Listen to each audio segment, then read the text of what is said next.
Buenas noches, hermanos. Buenas noches, iglesia. A nombre de nuestro hermano Andrés Garza, les damos la bienvenida, les doy la bienvenida esta noche a un estudio más del martes. Hoy me toca compartir a mí y lo haré quizás por otras 2 semanas más, otros 2 martes adicionales, porque nuestro hermano Andrés va a tomar un tiempo para atender algunas necesidades personales. Así que esta noche vamos a compartir la palabra del Señor. Y para iniciar, vamos a orar. Señor y Padre, te damos gracias en el nombre de Jesucristo por tu misericordia, por tu gracia, por tu favor, por tu fidelidad. Has sido bueno con nosotros, Señor. Por tu misericordia no hemos sido consumidos. Te damos gracias por este tiempo, Señor, que tú nos das para compartir de tu palabra, para aprender más de ella y para que a través de tu palabra, Señor, conocer más y más de lo que tú tienes en tu corazón para nosotros, tus hijos. En el nombre de Jesús ponemos este tiempo en tus manos, Señor. Oramos para que tu Espíritu Santo nos guíe para compartir tu palabra, para aprender de tu palabra, Señor, y que se haga vida en nuestro espíritu, en nuestra alma, en nuestra mente, en nuestro corazón. Te bendecimos, Señor, en el nombre de Cristo Jesús, y bendecimos a cada uno de los participantes, Señor, de esta noche, y aún aquellos que no han podido conectarse, Señor. En el nombre de Jesús oramos para que lo puedan hacer con libertad.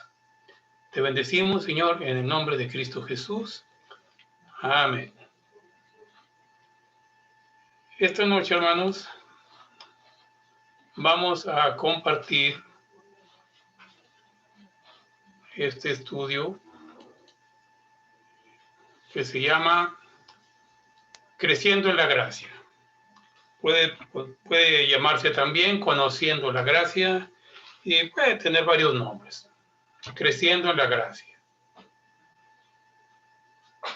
Y sabemos que la definición de gracia es universalmente conocida, es un favor inmerecido, sin ningún mérito propio, sin ningún mérito personal nuestro. El Señor ha tenido misericordia de nosotros y nos ha conocido por nombre y nos ha llamado a ser herederos suyos. Tenemos estos versículos de inicio, Tito 2:11, porque la gracia de Dios se ha manifestado para salvación a todos los hombres. Y tenemos un pasaje más, Romanos 11:6. Y si por gracia, luego no por las obras. De otra manera, la gracia ya no es gracia. Y si por las obras, ya no es gracia. De otra manera, la obra ya no es obra.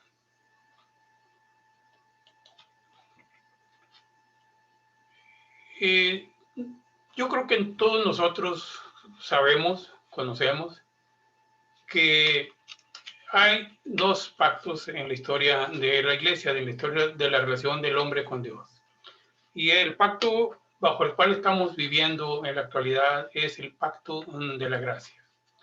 Una forma que Dios preparó desde antes de la fundación del mundo para que por medio de Jesucristo nosotros pudiéramos llegar a tener una relación personal con Dios. No habría otra manera, sino solamente a través de Jesús, de que podamos llegar a tener una relación personal con Dios.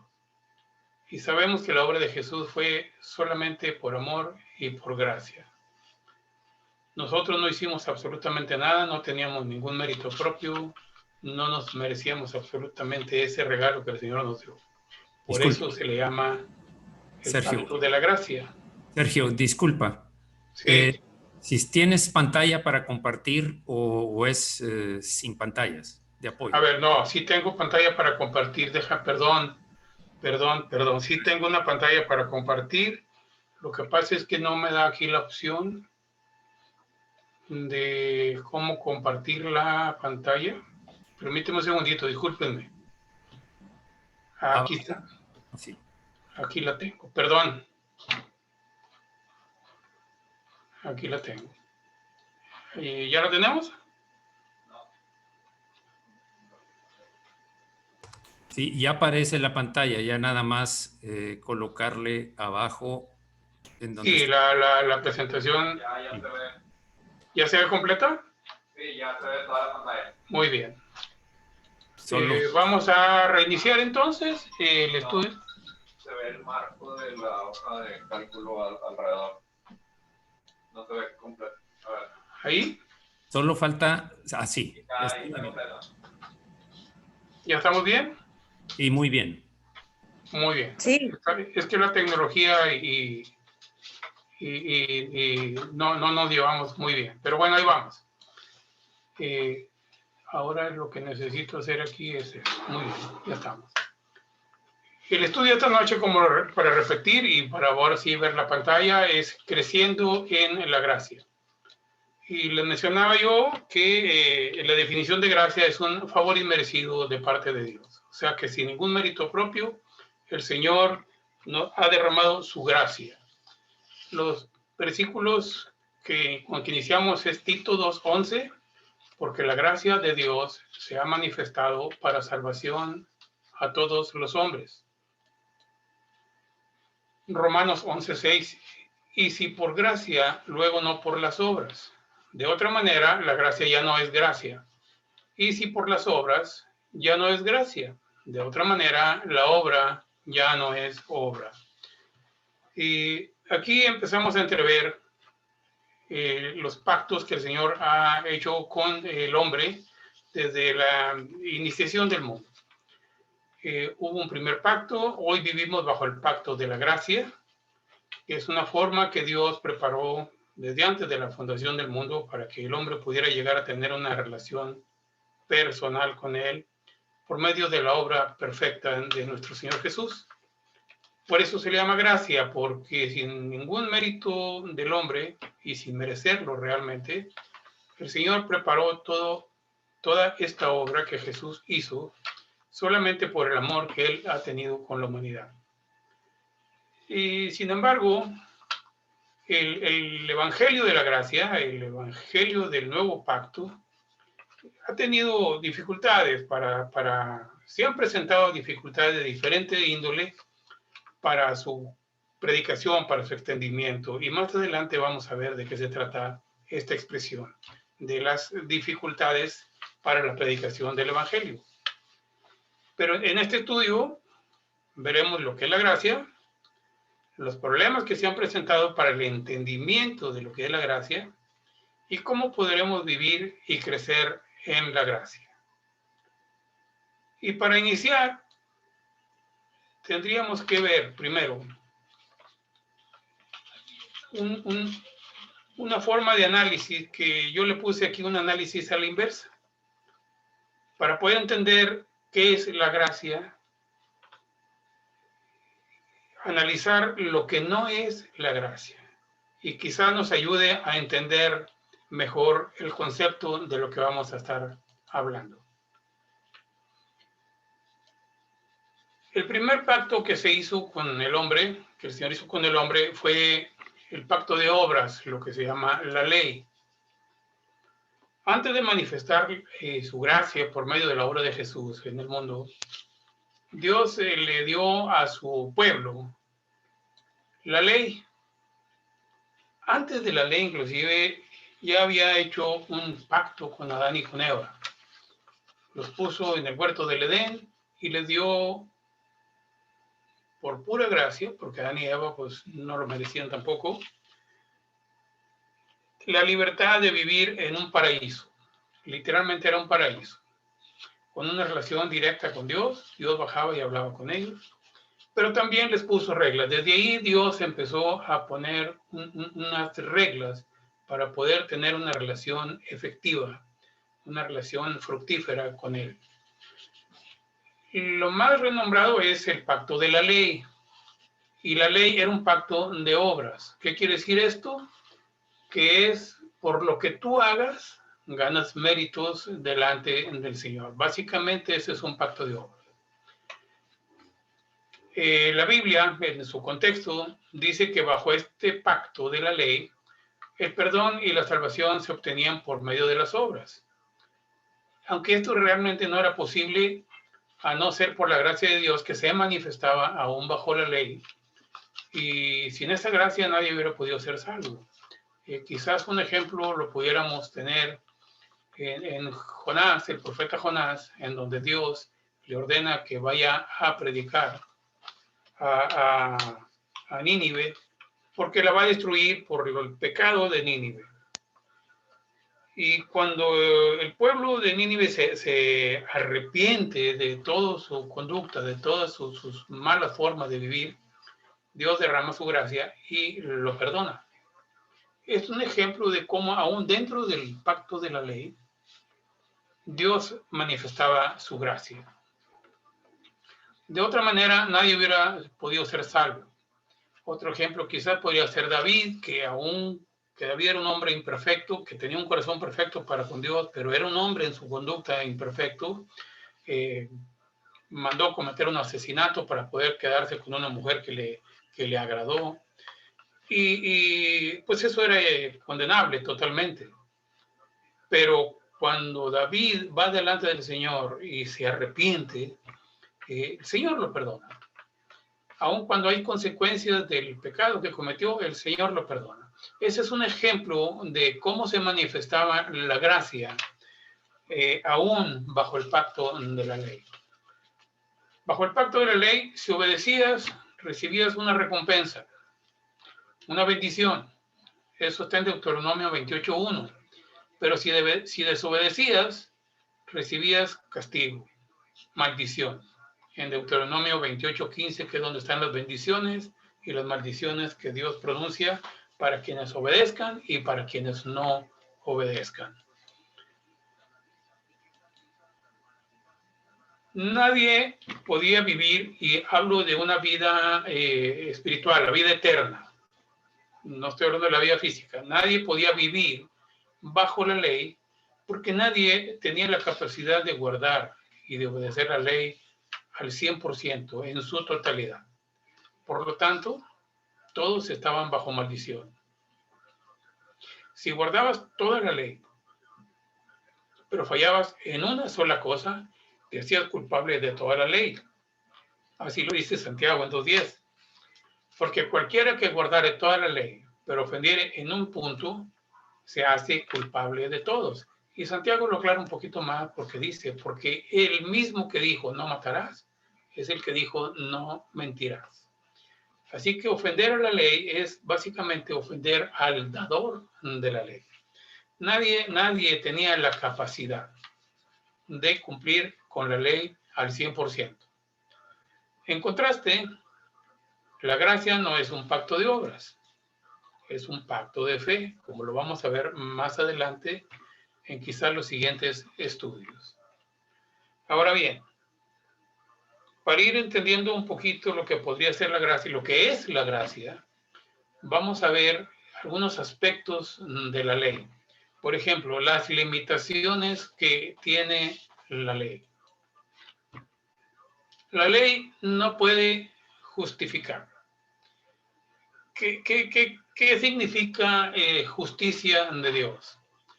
El término legal de justicia o de hacer justo a alguien tiene la connotación de declararlo libre de toda culpa.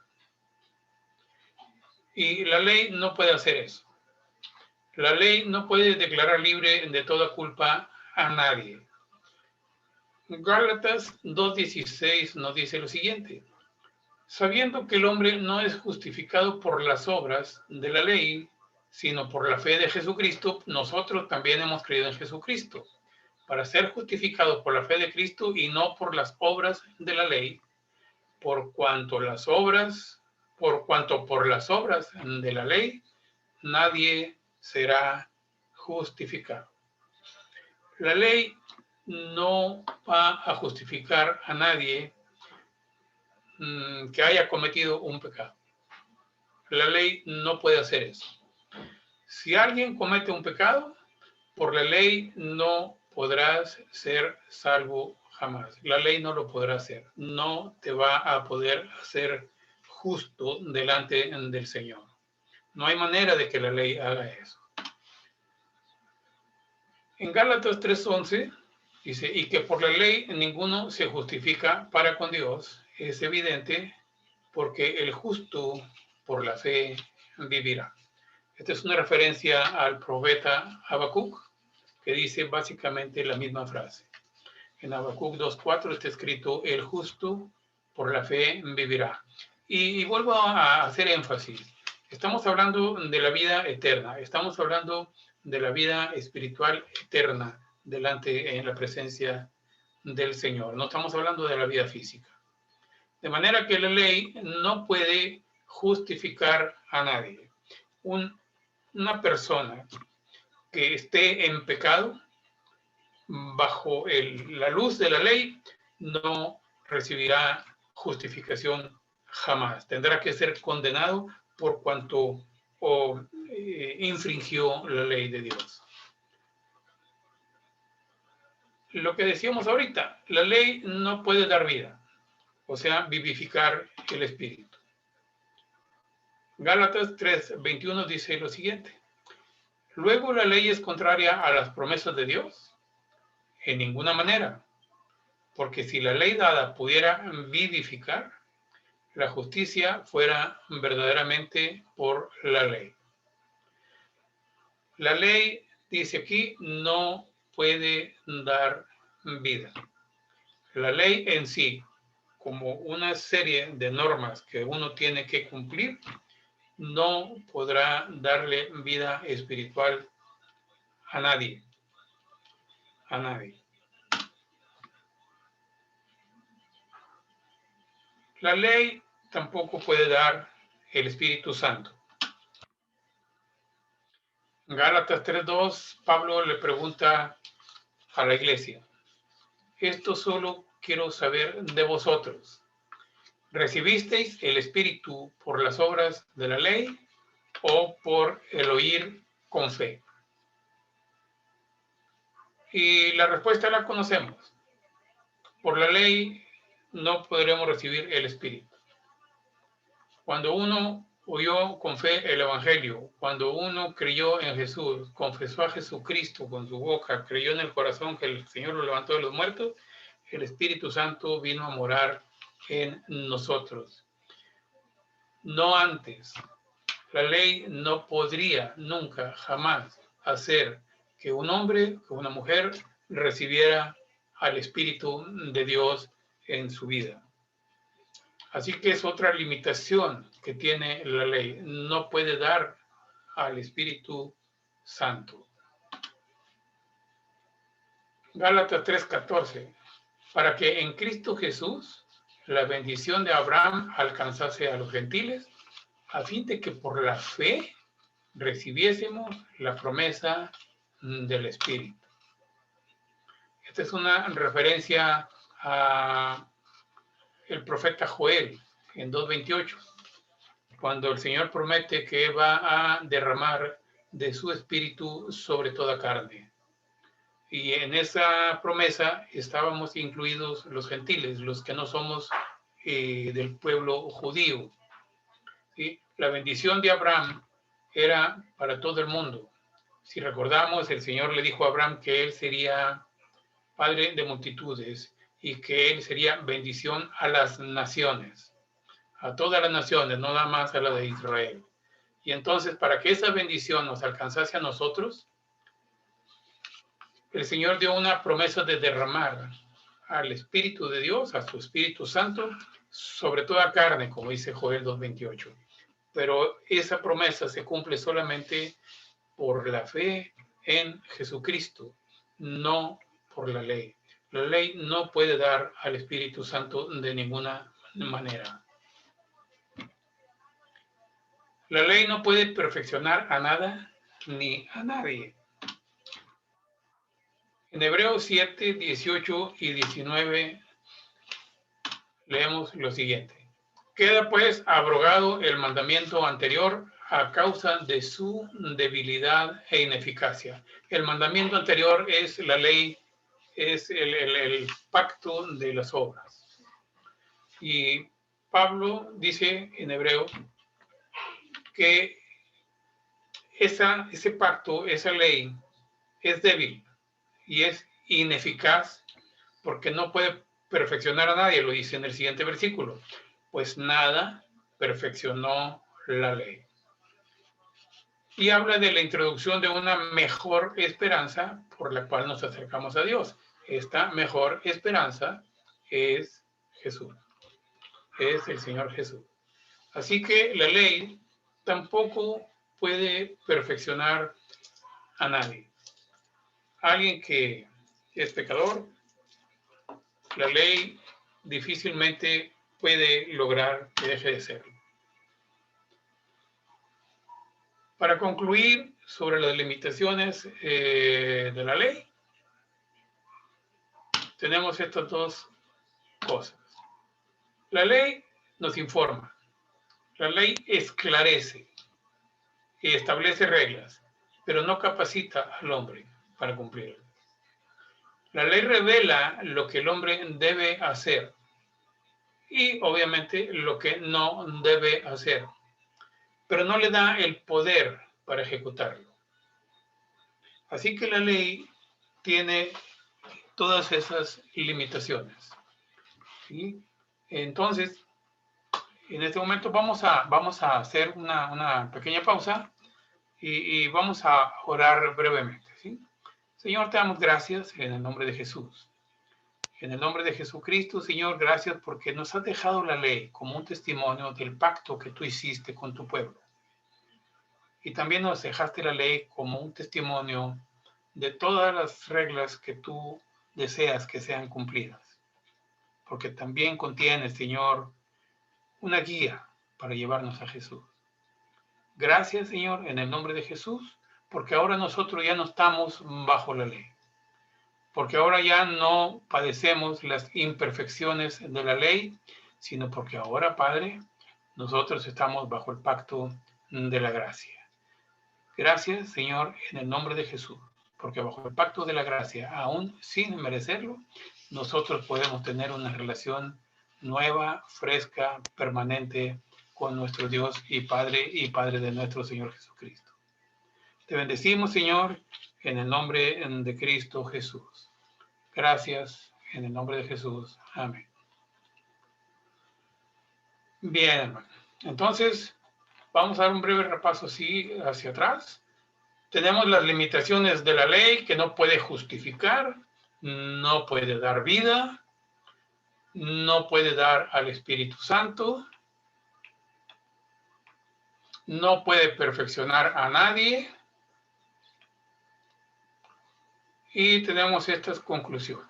Pues la ley informa, la ley esclarece, establece reglas, pero no capacita al hombre para su cumplimiento. Y la ley revela lo que el hombre debe hacer, lo que no debe hacer, pero no le da el poder para ejecutarlo. Muy bien.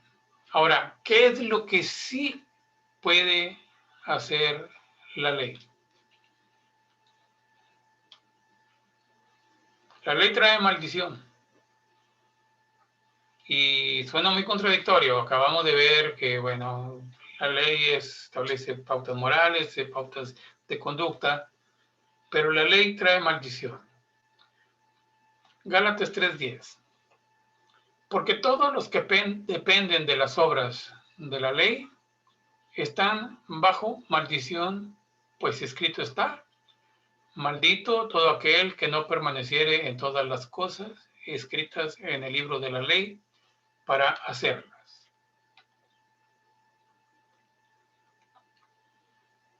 Habíamos dicho, la ley no capacita, la ley no te da el poder para ejecutar todo lo que la misma ley pide.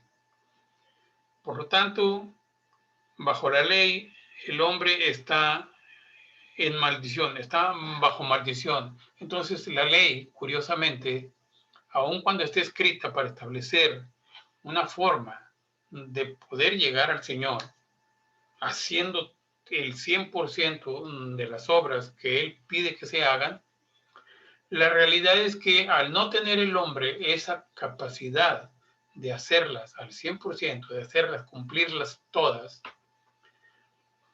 esa ley se transforma en esto. viene a traer maldición, porque si no cumples con todo lo que la ley te pide, escrito está, maldito todo aquel que no permaneciere en todas las cosas escritas en el libro de la ley para hacerlas. Entonces, finalmente la ley trae maldición. La ley también trae muerte, mata. Según de Corintios 3:6, el cual asimismo nos hizo ministros competentes de un nuevo pacto, no de la letra, sino del espíritu, porque la letra mata, mas el espíritu vivifica. Romanos 7, 9 y 10. Y este capítulo 7 de Romanos lo vamos a repetir más adelante con cierta frecuencia, ¿verdad? Porque habla mucho de lo que es la ley. Romanos 7, de 9 al 10 dice, y yo sin la ley vivía en un tiempo, pero venido el mandamiento, o sea, la ley, el pecado revivió y yo morí. Y hallé que el mismo mandamiento que era para vida, a mí me resultó para muerte. Como que resulta así de repente un tanto cuanto enigmático este punto. Más adelante vamos a volver a ver el capítulo 7 de Romanos, y vamos a ver un poco más amplio, y vamos a tratar de explicar esto que así de repente suena, pues no sé, un poco contradictorio, podríamos pensar.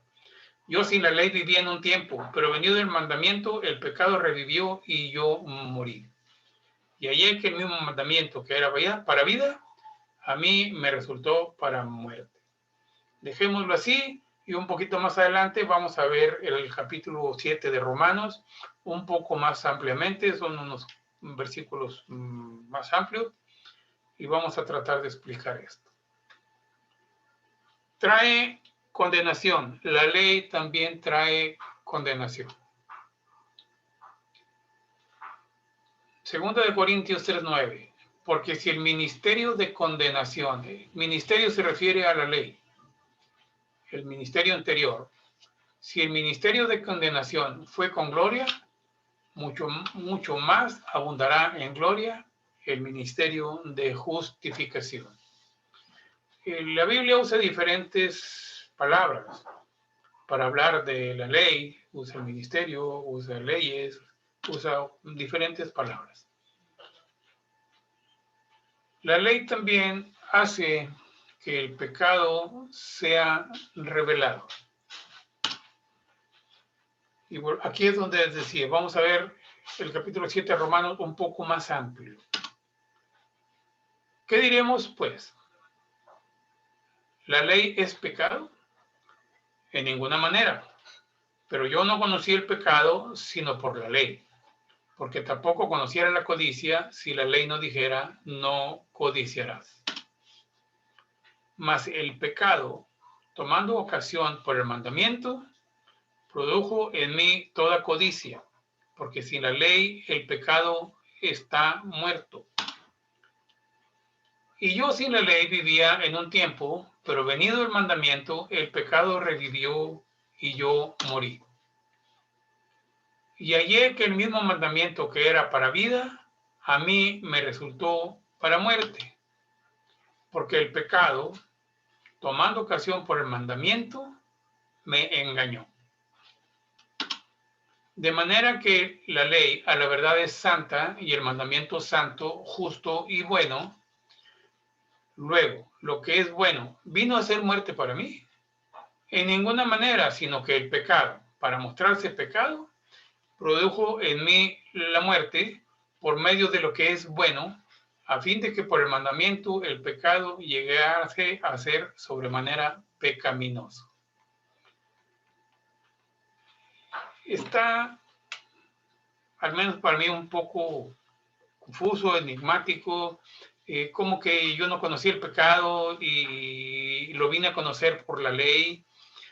¿Cómo es que el pecado, tomando ocasión por el mandamiento, produjo en mí toda codicia? Y meditando sobre esto, llegué a esta siguiente conclusión. Y voy a poner un ejemplo. Vamos a suponer que llegamos al aeropuerto de Melbourne, Australia.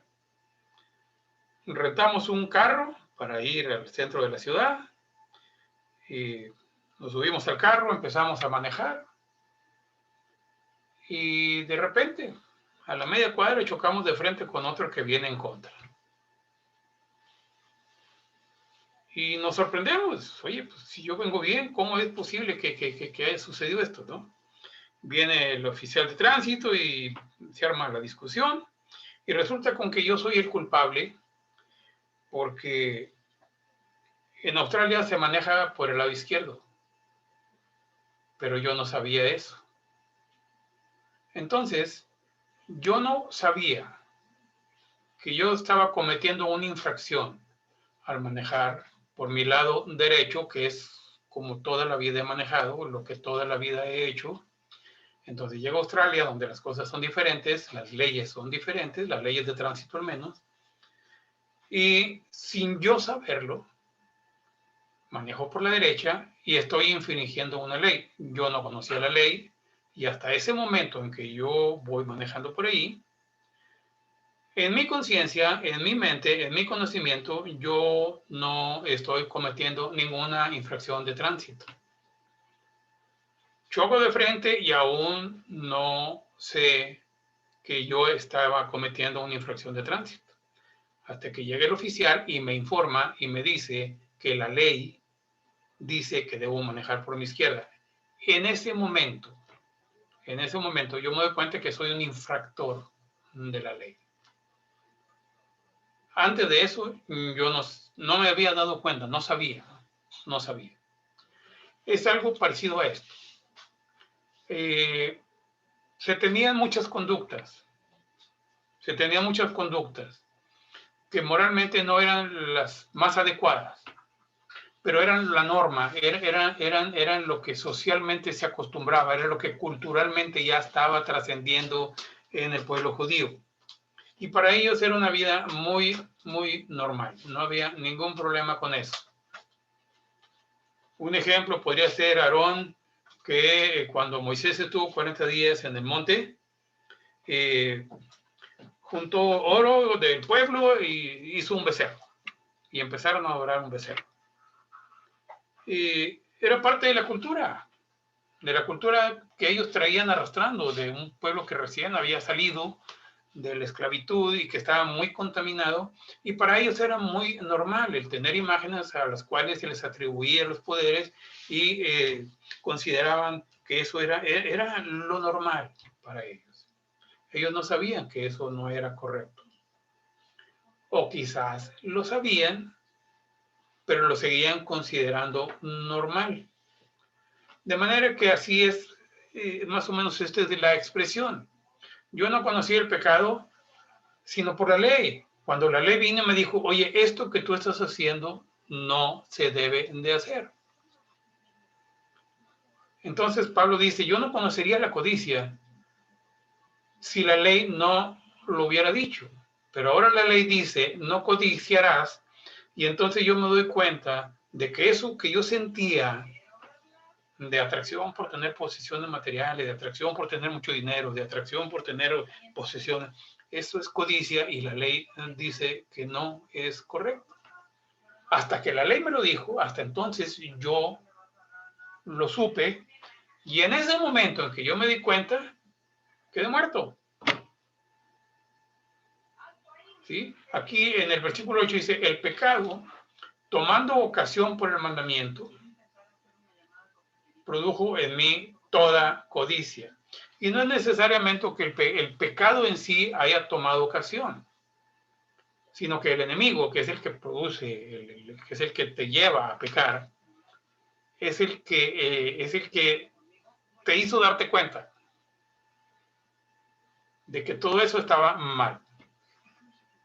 Él produjo en Pablo toda codicia. Entonces, el enemigo, que es el que causa el pecado, es el que produce, el que provoca, el que vayas tú a tener conductas pecaminosas, por medio del mandamiento, reveló. Aquí dice produjo, esa es la traducción que dice aquí, pero se puede entender como que me reveló toda la codicia que yo tenía. Porque sin la ley el pecado no existe, está muerto. Y yo sin la ley viví en un tiempo. O sea, básicamente es lo mismo. Durante un tiempo, y dice yo sin la ley, pero aquí podemos entender que básicamente es el pueblo judío. Sin la ley vivía en un tiempo, pero venido el mandamiento, el pecado tomó vida. Y entonces me mató. Yo morí, porque la ley dice que el que haga cosas malas recibirá condenación. Entonces encontré que el mandamiento que era para vida, porque el mandamiento que Dios dio era para que la gente de Israel, el pueblo de Israel, lo llevara a cabo, era para que pudieran vivir, para que pudieran llegar a la presencia de Dios, pues resultó que era para muerte, porque era imposible cumplir toda la ley. Otra vez, básicamente, el versículo que vimos antes. Porque el pecado, tomando ocasión por el mandamiento, me engañó. Ahora el pecado viene y te dice, mira, la ley dice que esto que estabas haciendo, que lo que yo te estaba causando, es pecado, es malo. Te vas a morir por eso. Y estamos hablando de la muerte eterna, no estamos hablando de la muerte física, ¿sí? Entonces, aquí Pablo dice, el pecado me tenía engañado. El pecado me había engañado diciéndome que la codicia, que es el ejemplo que él pone aquí, la codicia era buena, que yo tuviera posesiones, que yo anhelara tener muchas cosas para mí. El pecado me engañó. Pero ahora que conozco la ley, pues me mató. De manera que la ley es santa, el mandamiento es santo, es justo, es bueno. Pero la condición del hombre es la que ahora es revelada a la luz de la ley, a la luz de la palabra, a la luz de los reglamentos nuevos que el Señor está dando.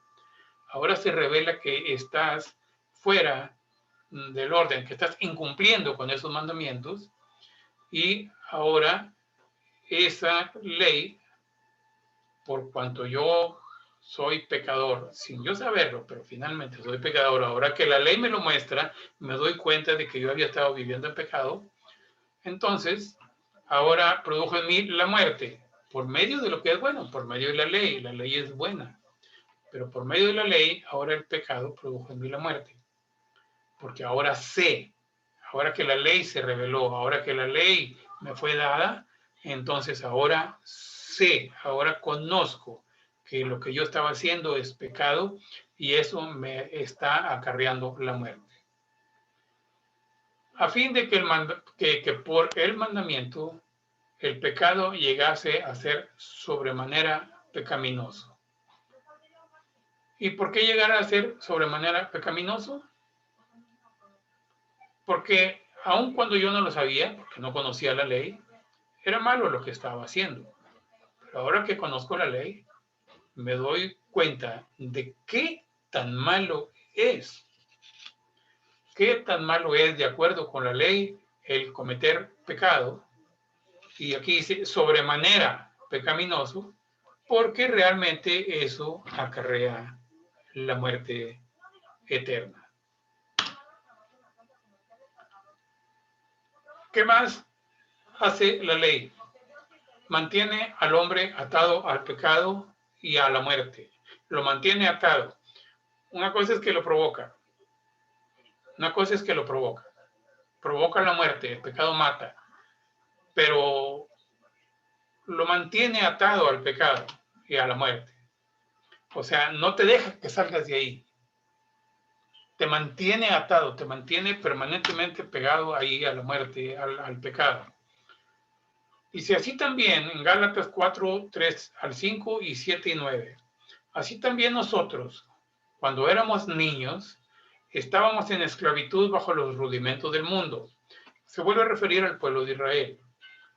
El pueblo de Israel estaba en esclavitud bajo los rudimentos del mundo. El mundo lo hemos entendido que es todo lo que no es del Señor. El mundo que tiene una influencia de pecado sobre el pueblo de Dios.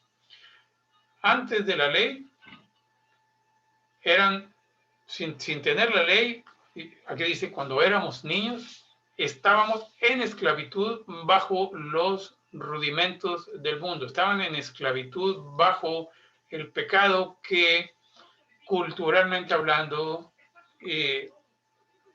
era lo normal. Era un estándar para todo el mundo.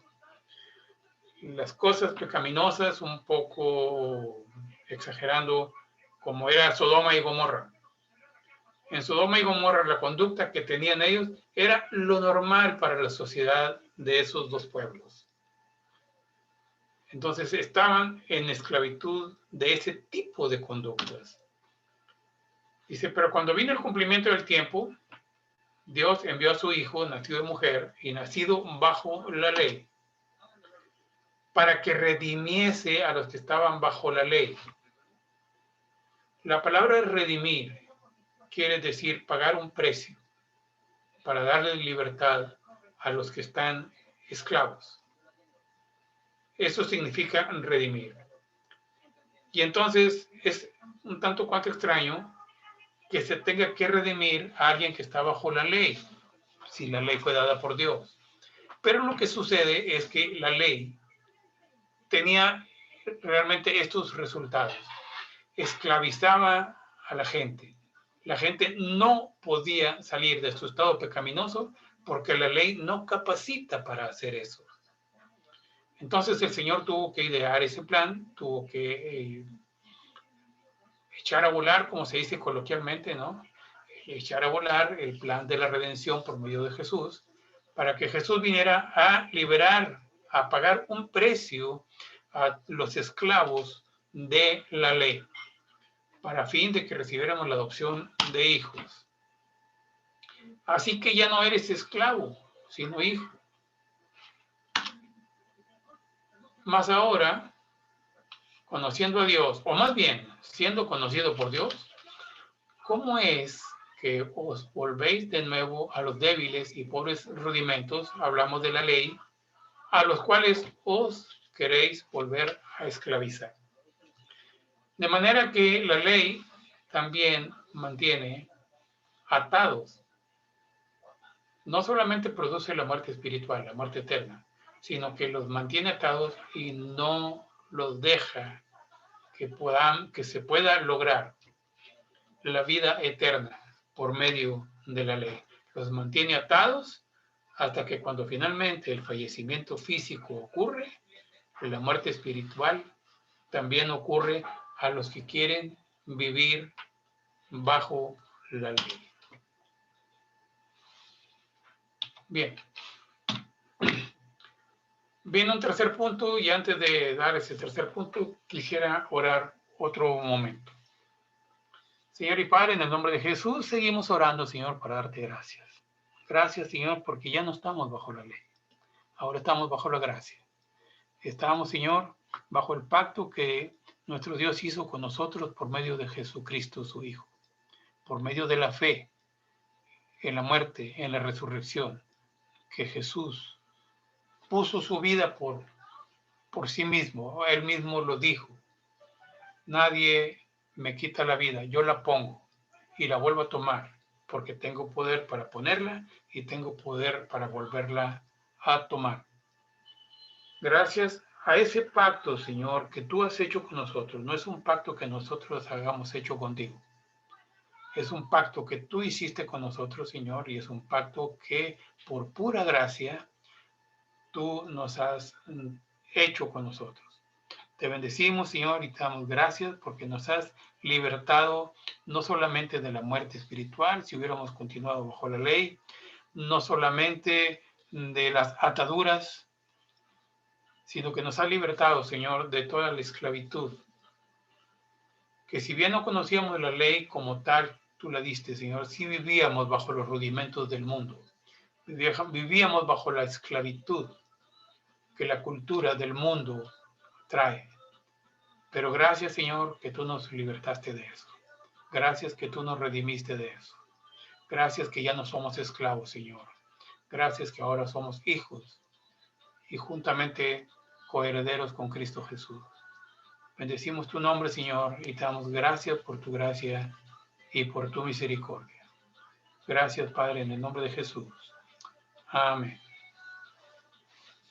Así que haciendo una recapitulación rápida del segundo punto que vimos, la ley trae maldición, por cuanto no se puede cumplir, maldito todo aquel que no permanezca en todas las cosas escritas en la ley. La ley trae muerte, trae una muerte eterna, porque la letra mata, dice 2 Corintios 3:6. Porque el pecado se hizo patente cuando la ley vino. Y si hubiéramos continuado viviendo bajo la ley, viviendo bajo los rudimentos del mundo, hubiéramos pasado a morir, una muerte eterna. La ley trae muerte, mata. Si se permanece en la ley, esas son las consecuencias. Trae condenación. El ministerio de condenación, se le dice en 2 Corintios a la ley, hace que el pecado sea revelado. Si antes yo creía que estaba bien haciendo cosas que ahora sé que están mal, la ley me lo revela. Cuando yo conozco la ley, cuando yo sé que hay un reglamento que prohíbe hacer cosas, entonces yo me doy cuenta que estoy en pecado. Y cuando conozco que estoy en pecado, eso ha sido revelado porque la ley lo dijo. El desconocimiento de la ley hace que la gente crea que no está en pecado. Cuando se conoce la ley hace que yo me dé cuenta que sí está en pecado. De manera que la ley revela que el hombre es pecador. Y mantiene al hombre atado al pecado y por lo tanto a la muerte. La Biblia dice que estábamos en esclavitud bajo los rudimentos del mundo. Así vivíamos antes, hasta que nos dimos cuenta y el Señor nos hizo libres. Para que redimiese a los que estaban bajo la ley, a fin de que recibiésemos la adopción de hijos. Hemos sido redimidos ya, gracias al Señor. Así que ya no somos esclavos, sino hijos. Y si hijos, también herederos de Dios por medio de Cristo. Así que ahora, conociendo a Dios, o más bien siendo conocidos por Dios, ya no debemos, por ningún concepto, regresarnos para volver a quedar esclavizados bajo los rudimentos del mundo, bajo una ley que puede ser manipulada como sea. Ahora, la ley tiene un propósito. El primero, proveer un patrón de justicia y rectitud. Deuteronomio 4:8 dice, ¿y qué nación grande hay que tenga estatutos y juicios justos, como es toda esta ley que yo pongo hoy delante de vosotros? A la ley también se le llama estatutos, también se le llama juicios, de parte del Señor, tiene varios nombres. Y aquí Deuteronomio dice que los estatutos y los juicios del Señor, la ley del Señor, son justos. Y realmente aquí no hay punto de discusión. Por mucho que a nosotros nos parezcan muy difíciles de cumplir e imposibles de cumplir, realmente sí son justos y establecen un patrón de comportamiento, un patrón de justicia, un patrón de comportamiento recto, es un patrón moral. Salmo 19 del 7 al 9 dice, la ley de Jehová es perfecta, que convierte el alma. El testimonio de Jehová es fiel. Testimonio es otro sinónimo de ley, que hace al sabio sencillo. El 8, los mandamientos de Jehová son rectos, que alegran el corazón. El precepto es otra palabra que se refiere a la ley. El precepto de Jehová es puro, que alumbra los ojos. El temor de Jehová es limpio, que permanece para siempre. Los juicios de Jehová son verdad, todos justos. De manera que la ley tiene en principio este patrón. Perdón, este propósito. Proveer un patrón de justicia y rectitud. 2. Revela la santidad y la bondad de Dios. Romanos 7, del 12 al 13, otra vez el capítulo 7 de Romanos, dice que de manera que la ley a la verdad es santa y el mandamiento santo, justo y bueno. Luego lo que es bueno vino a ser muerte para mí en ninguna manera. Lo que es bueno no puede ser muerte. Lo que trae la muerte es que viene a revelarnos nuestra condición y que bajo los preceptos de la ley, como son imposibles de cumplir al 100%, van a finalmente a acarrear la muerte, a menos que podamos nosotros ser redimidos.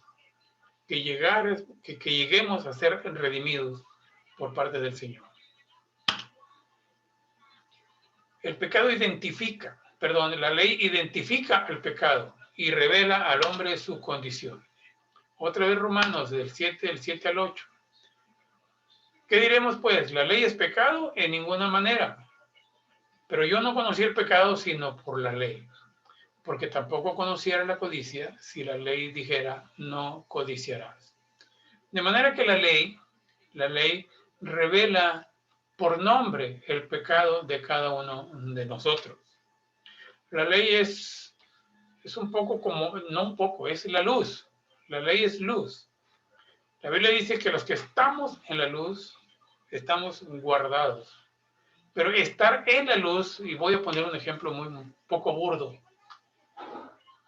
Si yo pudiera meterme dentro de un foco de los que tenemos normalmente en casa, nadie podría verme porque la luz del foco me oculta a los que están fuera. Pero si yo estoy bajo la luz del foco, todo el mundo se puede dar cuenta de mis imperfecciones físicas en principio. Que si tengo espinillas, que si no tengo, que si tengo imperfecciones en la cara, que si me falta pelo, que si no me falta pelo, que si el pelo es canoso, que si no es, que si la camisa me queda grande, que si me queda chica, en fin. Estar bajo la luz revela todas mis imperfecciones.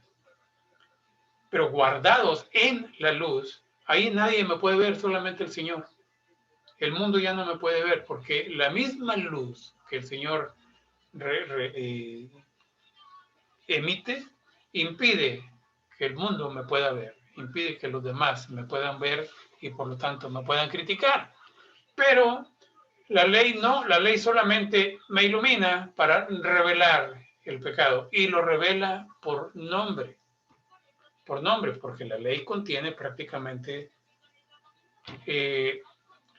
reglamentos para absolutamente todo tipo de conductas. Así que aquí, en el caso de Romanos 7, del 7 al 8, por nombre, aquí habla de codicia, pero puede revelar cualquier tipo de pecado, cualquiera como se le quiera llamar, por mínimo que sea, mentiritas blancas, la ley, no mentirás. Pero es con buena intención, no mentirás. Pero es que para no lastimar a nadie, no mentirás. Es así de sencillo. Así que tiene un patrón de justicia, pero también nos va a revelar por nombre los pecados bajo los cuales nosotros estamos viviendo. La ley se introdujo para que el pecado abundase. Otra vez, no necesariamente para que el pecado abundase. Lo que sucede es que cuando yo vivía sin la ley, sin tener conocimiento de la ley, lo que yo hacía era malo, pero yo no lo conocía. Yo no sabía que era malo. Pero ahora que la ley me dice que es malo, entonces ese pecado se magnifica en mi vida. Se magnifica en mi vida y entonces es cuando uno viene a darse cuenta de las consecuencias de todo lo que yo estuve viviendo antes, sin conocer la ley, y que estuve teniendo esa clase de actitudes, que es un pecado, y ahora la ley viene a revelarme que eso que yo estaba haciendo por años, por toda mi vida es pecado, y entonces ahora el pecado abundó. El pecado se magnificó. Y la ley nos lleva a Cristo. Gálatas 3, 19 y 24 dice, entonces, ¿para qué sirve la ley? Y Pablo le dice a los Gálatas, fue añadida a causa de las transgresiones, hasta que viniese la simiente a quien fue hecha la promesa. Esta simiente es Jesús. Entonces, la ley fue añadida a causa de las transgresiones hasta que viniese la simiente. La palabra hasta indica un término. Una vez llegada la simiente, la ley deja de tener prioridad, deja de tener efecto. Como patrón moral sigue teniendo vigencia. Pero ya no produce todos los efectos que hemos estado mencionando. Porque ahora tenemos un pacto de gracia. La simiente fue lo que vino a traer el pacto de la gracia que vamos a ver en las siguientes pláticas. De manera que la ley ha sido nuestro ayo. Un ayo es un... ¿Cómo lo podríamos definir?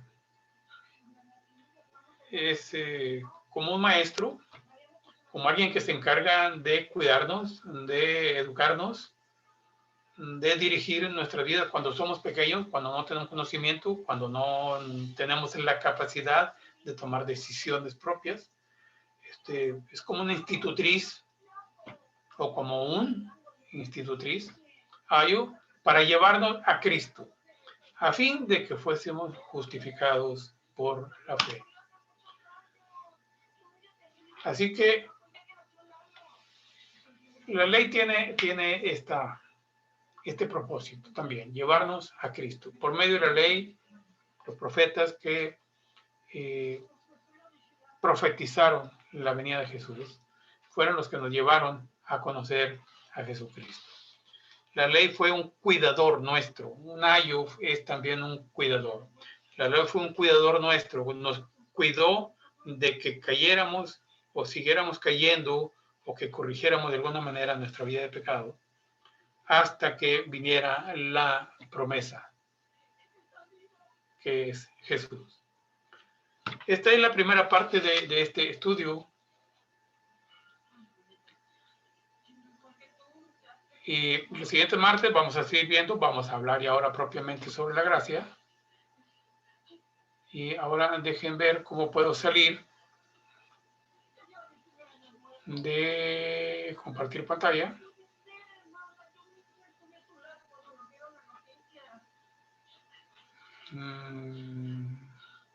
Bien, parece que no me dejan. Sergio, en la parte de abajo dice dejar de compartir. Sabes que no me sale esa opción. Me dice está compartiendo pantalla. Ah, ya está. Dejar de tener compartición. Perfecto. Muy bien, aquí estamos. Vamos a orar. Podemos abrir nuestras cámaras. Y vamos a orar para terminar esta parte del estudio. Y vamos a ver la parte de los testimonios y si hay alguna petición de oración. Señor y Padre, te damos gracias por este tiempo, Señor. Gracias por enseñarnos tu palabra, porque tu palabra es luz, Señor, para nosotros. Gracias en el nombre de Jesús por hacernos entender la ley, lo que es la ley, lo que no es la ley, las bendiciones de la ley, las consecuencias de no cumplir con la ley. Pero te damos gracias, Señor, que ya no estamos bajo la ley, que ya no estamos bajo los rudimentos del mundo. Te damos gracias, Señor, que nuestro Señor Jesús vino para hacer un pacto de gracia con nosotros y redimirnos precisamente de esos rudimentos, de esa ley, que al no poderla cumplir, Señor, estábamos condenados. Bendecimos tu santo nombre en esta noche, Señor. Damos gracias por tu palabra, gracias por tu revelación, gracias por tu favor, por tu gracia para con nosotros. Te bendecimos, Señor, y oramos para bendecir tu santo nombre, para bendecir a nuestro Señor Jesús, en el nombre de Jesús.